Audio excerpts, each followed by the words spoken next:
Hello students, welcome to MBA 360. If you're evaluating MBA options in India beyond the usual IIMs, IMT Ghaziabad often comes up along with the IMI, the MDI, the IIFT and so on and so forth. It's not because of its flashy claims, but because of its solid credentials and measurable outcomes. IMT Ghaziabad was established in 1980, so we got dealing with a 46-year-old legacy of an institution. It's one of the few management schools with global AACSB accreditation. IMT Ghaziabad is rigorous, placement-driven and network-intensive also.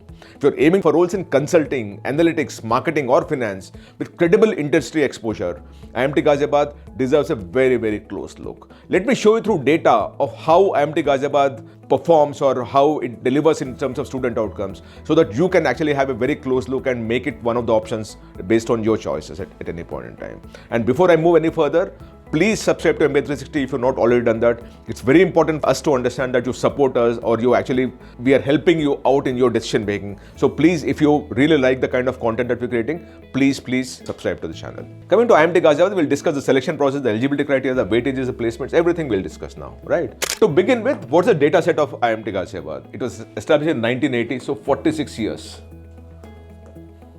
Now, when you actually have an institution which has been there for the last 46 years, what it means is that its alumni is all over the country, all over the world also possibly. Because they passed so many batches out, about 44 batches, 45 batches would have passed out, that you actually find their alumni all over the place.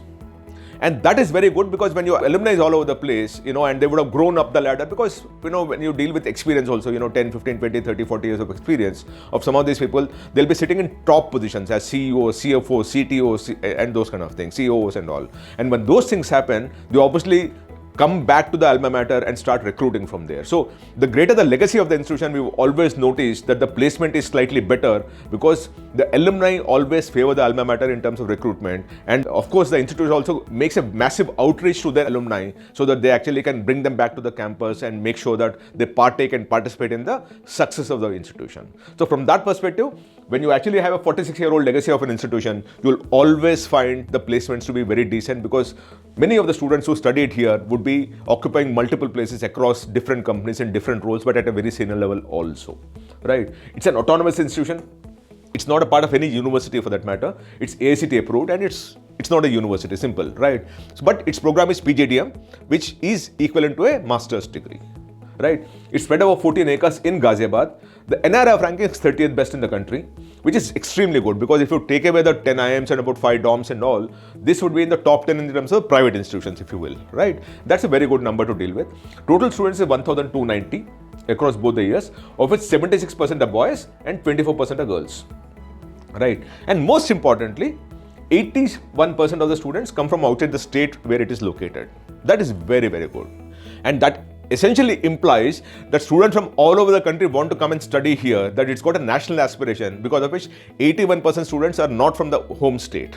They are from all over the country, which is extremely good. And the faculty size is 103, which essentially means that they have one faculty for every 13 students or 12 and a half students. That is also very good, right? Now, moving to the next level, we're talking of placements. It's very important for you to understand how the placements are working out, right? So when we talk of placements, the first thing that we do is we refer to any document that they file with the government of India on an affidavit so that it is more authentic and more true because they're actually submitting this data to an authority, right? And the data that they submitted is to NIRF, which is National Institutional Ranking Framework, NIRF, and it is submitted to a NIRF, which is a part of the Ministry of Education, right? And that is data that we are accessing at this point in time, which is for 22-24, which is 1 year old. Typically, when you deal with authentic data, it is 1 year old. But remember one thing, data, placements don't change year on year. It changes 5-10%, but not dramatic. What is 100 will not come down to 50, right? So this data is something that you can take it with a lot more credible thing because it doesn't move. At least in the terms of movement, it doesn't move. Of course, you'll also have some private institutions or some public institutions also lying on this data. But in terms of the authenticity of data, of all the data that's out there, including the data that's there in marketing brochures and all, this is slightly more authentic and this is slightly more true. So that is why we are considering this particular data. When we look at this data, in the year 22, 608 students, were admitted. And all the 608 students graduated in 2024. And that's the reason why it's 22-24 batch size is what we're talking of, right? Of the 608 students, 585 students were placed. That's a very, very good placement percentage, which is 96.38% or 96%. Only one student opted for higher studies. Lot of institutions which want to game the data. What they do is the gap between this, which is 23 students, they'll show it here and claim 100% placement. You can see this in some of the B schools. You'll see a lot many students who are going for higher studies. Now, after MBA, what is higher studies? Typically, MBA is a pathway for you to get into a management role in a company, right? So I can understand this if you're dealing with MSc and BSc and those kind of things, or ISER and those kind of institutions, right? But when I deal with MBA, the clear pathway is in employment or starting something of your own, right? So from that perspective, when I actually see 0, 0 and 1, my respect for the institution in terms of its submission data goes up. That's an honest submission from my side, right? So these people showed one student has opted for higher studies and 96% is the placement rate, and the median salary is 15.86 lakh. It's been pretty consistent. Last year was 16 lakhs, before that was 14 lakhs. So it's pretty consistent in terms of the kind of median salary also that it offers. So we're dealing with almost every student getting placed. About 20 students were not placed, and at a 16 lakh median salary at that scale, which is 585 students. And this can happen only when lot money companies come and recruit from the place. And this kind of median salary would happen only when the students who joined from this institution earlier had delivered such good value to the company that they joined in, that the companies want to come back and place, recruit from this place. Now, when we looked at some more breakdown, but this is marketing brochure. So earlier what I talked of is what is submitted to the Government of India. This is from their own website and the marketing brochures that they created, where the average salary they show is 16.07 lakhs against 15.8 lakhs or something that I showed you earlier. That is median salary, this is average salary. So it is pretty close by. The median and average is very close to each other, right? The highest salary is 41.55 lakh. The median salary is 15 lakhs is what they claim here. Average salary is 27 for the top 10%. The top 10%, the average salary is 27 lakh. By the way, this is for 23-25. What I showed you is 22-24 there. So just be careful about the whole numbers, right? Now, the average salary here is 27 for the top 10%. Top 25% is 22 lakh rupees. And top 15% is 19 lakh rupees. Now, this is something that you can easily calculate if you actually think of it, because the average salary is 16 lakhs, right? 16.07, right? And your average for the top 50% is 19 lakhs, right? Which means the bottom 50% get 13 lakhs rupees, because into 2 is equal to 32 minus 19, 13 lakhs. So the bottom 50% are getting a salary of 13 lakh rupees. Now that's again is a very, very good thing. It's not that there is a complete skew where at top end you're getting a lot of people and that is what is changing the average salary. Even at the bottom you're getting 13 lakh rupees. That's a very, very good number to deal with, right? And average for 75% also they gave at 17.6 lakhs. So you can actually calculate the bottom 25% also if you want to do it this way, right? So that for me is a very, very good metric to deal with, and I think you must look at it very closely, right? So this is what you're dealing with. Now, if you were to look at the kind of companies and what kind of roles are getting in here, BFSI offers are 17%, which is banking, finance, and so and so. Consulting is 13%.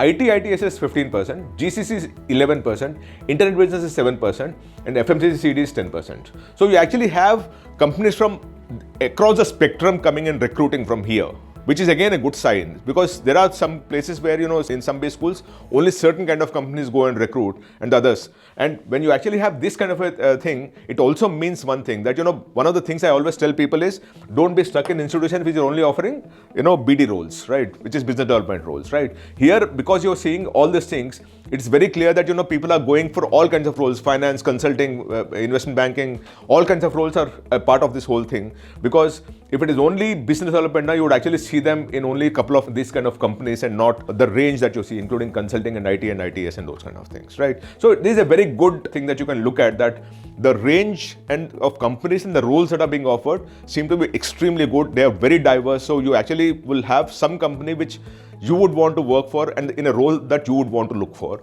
And that's a very good sign here. Right. Now, what is the application process? It's already started and ended also.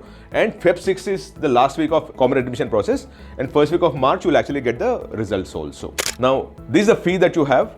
Slightly high in my opinion, but so be it. 23 lakh rupees is the fee for over the 2 years, right? And this is just a tuition fee if I'm not wrong. Hostel fee might be slightly separated from this one. I don't know that. But at this point in time, what I got is 23 lakh rupees as fees. Now, We will also looking at how did the alumni of IMT Ghaziabad get placed, how are they performing in their life? Because we should not just be talking of the last 2 years batches or last 3 batches and all, but students of IMT Ghaziabad, how are they performing in their life? How successful are they in life? So when we looked at that, we actually found quite a few students who are from IMT Ghaziabad on the LinkedIn profile. And when we looked at that data also, we found about 84% students are in India and 16%, which means 16% students are all over the world.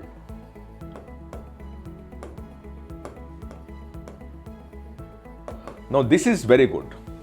16% students working outside India is very good, which means that these people joined the company, grew up the ladder, and then also gained global career roles as they moved up, or they might have moved out of this earlier company and then got into a global role. But 16% of students from IMT Ghaziabad working all over the world is a very, very good sign at this point, of which 4% are in USA, 3% are in UAE, 2% are in Canada, 2% are in UK, Singapore, Germany and all. So you actually have it spread across the thing, and which is very good. And about 43% in Delhi NCR. I would suspect that the data is slightly fudgy in that sense, because people might not have changed the location. But this is very good data at this point in time. So with given all these things, I'm not saying that IMT Ghaziabad is the best institution out there, but if you have an option after the if you remove the top tier of IIMs and top tier of some of these public institutions, IMT Ghaziabad possibly is in the top 5, top 10 kind of a range. So, and it's definitely worth a try, because it